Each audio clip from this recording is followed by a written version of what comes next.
बाज़ औक़ात आपको एक आसान तरीके से कोई बात समझाई जा रही है, लेकिन आप उसके अंदर सवालात की इतनी बौछार करते हैं कि वो जो मुद्दा व मकसद है उसको बिगाड़ दिया जाता है।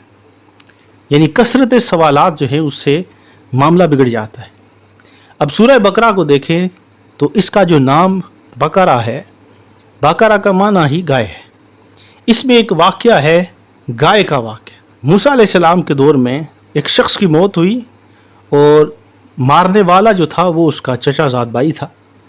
अब वो शख्स कत्ल होता है और कातिल खुद जो है वो मुद्दाई बनकर दावा करता है कि मेरे भाई को किसी ने मारा, हालांकि उसने खुद मारा था इस वजह से कि उसके पास दौलत थी। तो जनाब मूसा अलैहिस्सलाम ने फिर ये फरमाया कि आप इस तरह करें कि गाय को ज़बह करें और गाय ज़बह करने के बाद उसके गोश्त का जो टुकड़ा है वो मैयत के साथ लगेगा, तो मैयत खुद बताएगी कि उसको कत्ल किसने किया। अब ये तो एक आसान लॉजिक समझने वाली बात थी, लेकिन कसरत सवालात ने उस मामले को इतना बिगाड़ दिया कि उसका रंग कैसा होना चाहिए, दिखती कैसे हो, क्या उसने बच्चे दिए हों, क्या वो किसी काम में इस्तेमाल हुई हो। यानी वो सारे सवालात वो करते रहे, वक्त को बढ़ाते रहे, उसको मुश्किल करते रहे।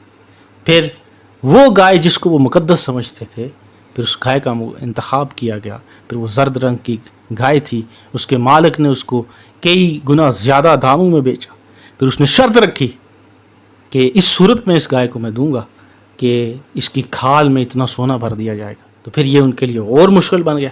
तो ये सारी चीज़ें हमें देखनी चाहिए कि हम अगले की बात सिर्फ इसलिए सुनते हैं कि हमने उसको जवाब क्या देना।